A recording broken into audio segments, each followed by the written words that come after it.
नमस्कार। समस्या और समाधान के एक नए एपिसोड को आपके सामने लेकर मैं डॉक्टर नितेंद्र डंगवाल, जीवन लीला डेंटल क्लिनिक देहरादून से। आज समस्या और समाधान के इस एपिसोड में हम बात करेंगे दांतों की सफाई के बाद ठंडा गरम लगने की जो प्रक्रिया है वो किस प्रकार से होती है, और इस टॉपिक के साथ साथ हम कवर करेंगे कि दांतों को साफ़ रखना या ब्रश करने की टेक्निक क्या होनी चाहिए, हमारे सामने जो टूथपेस्ट है उसमें हम सिलेक्शन कैसे करें। इन सब की जानकारी के लिए आप वीडियो को आखिरी तक देखें। आप हमारे चैनल को लाइक करें, सब्सक्राइब करें और अपने कमेंट हमारे कमेंट बॉक्स में आप बता सकते हैं, अपने सुझाव दे सकते हैं और किसी भी समस्या से रिलेटेड कोई क्वेश्चन पूछ सकते हैं। हमारी टीम आपको वहाँ पर आंसर देने के लिए हमेशा तत्पर रहेगी। जैसे कि हम लोगों के बीच में एक भ्रांति बहुत बुरी तरह से फैल गई है कि दांतों की सफाई करवाने, अर्थात जिसे बोलते हैं हम लोग रिलेटिवली स्केलिंग, और उस स्केलिंग को कराने के बाद लोग कहते हैं कि हमें ठंडा गरम लगने लगा है, उससे पहले हमें कभी ठंडा गरम नहीं लगता था। मैं इस भ्रांति को तोड़ना चाहता हूँ।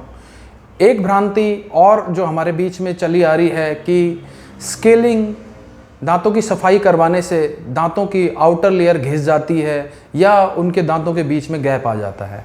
मैं आप लोगों को एक चीज़ बता दूं, दांत और मसूड़े आपस में रिलेशनशिप में होते हैं। जब मसूड़े आपके दांतों को छोड़ देते हैं उसके बाद वो गैप आना शुरू हो जाता है।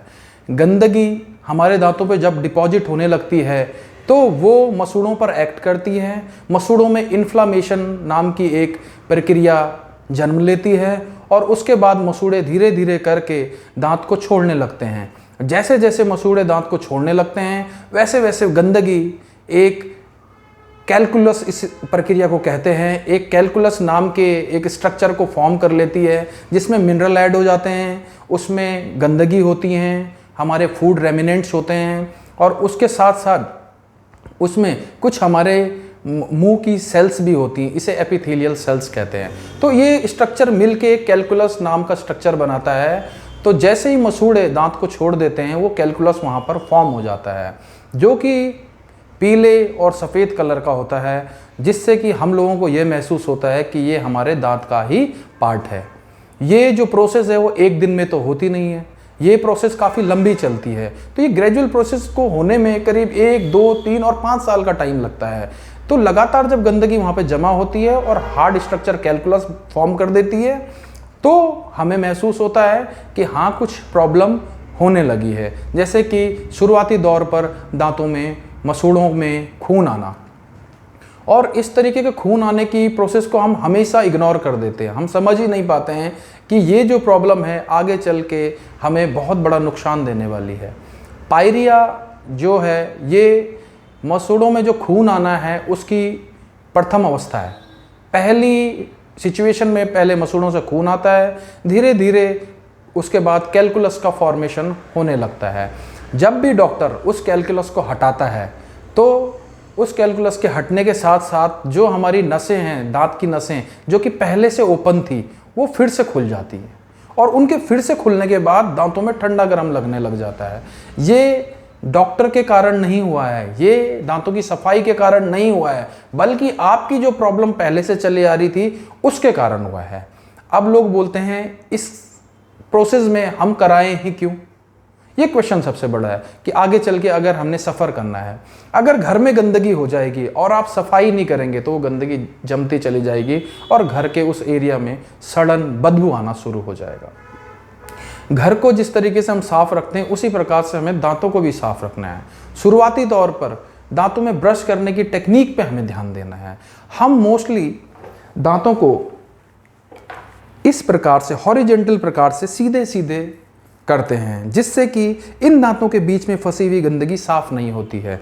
इसी प्रकार से हम पीछे भी इस तरीके से साफ़ करते हैं और इस तरफ भी इसी तरीके से साफ़ करते हैं, जिस कारण ये गंदगी साफ़ नहीं हो पाती है। एक टेक्निक जो बेटर टेक्निक होनी चाहिए उसके लिए हमें वर्टिकल मतलब सीधे तौर पर दांतों को आगे इस तरीके से साफ़ करना चाहिए, जिससे आपके दांतों की सफाई हो जाएगी और मसूड़ों में जो जो हार्म हो रहा है ब्रशिंग के कारण, वो हार्मनेस कम हो जाएगी। इसी के साथ साथ पीछे हमें राउंड राउंड करना है।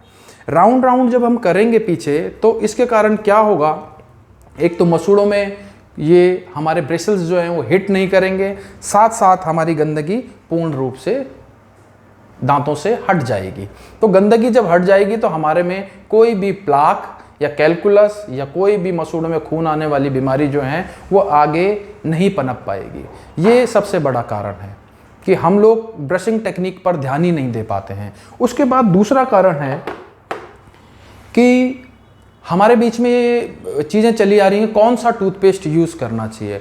आजकल सब लोग सेंसोडाइन यूज़ करने लगते हैं जैसे ही उन्हें कुछ प्रॉब्लम होने लगती है। हर प्रकार से आप सेंसोडाइन पर निर्भर नहीं रह सकते।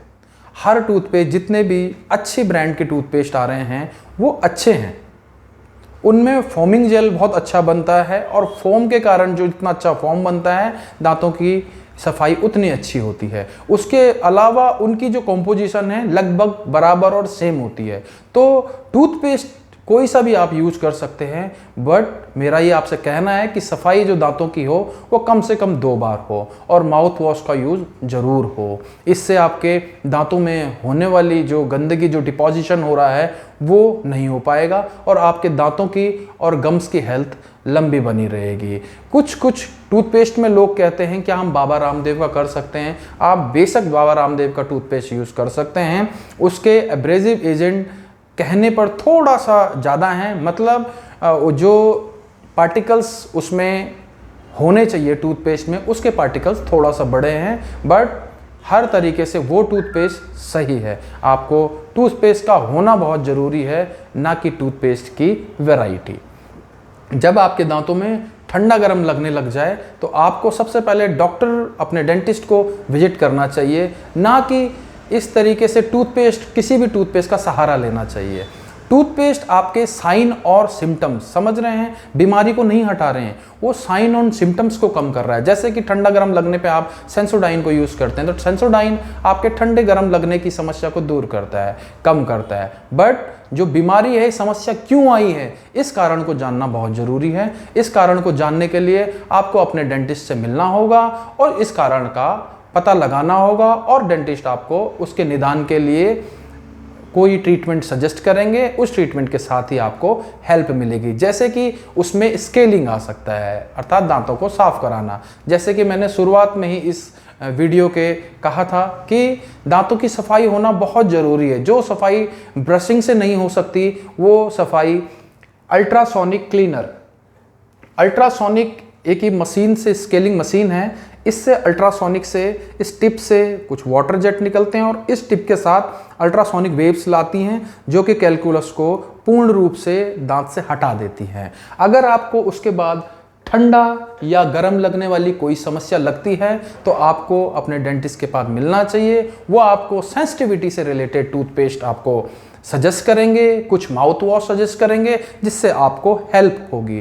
तो ये ना सोचें कि दांतों की सफाई कराने से हमें ठंडा गर्म लगने लगा है। आपके दांतों में पहले से कैलकुलस डिपॉजिट था, आपके मसूड़े पहले से नीचे जा चुके थे, आपकी नसें पहले से ओपन थी, बस कैलकुलस उस गंदगी के हटाने के बाद वो चीज़ सामने आ गई है। और जब भी वो बीमारी आपके सामने आ रही है तो आप उसके निदान के लिए तत्पर रहें, अपने डेंटिस्ट से मुलाकात करें और पूर्ण रूप से इन बीमारियों का निदान करें। किसी भी तरह की समस्या के लिए और आपके क्वेश्चन के लिए हम यहाँ पर तैयार हैं। धन्यवाद।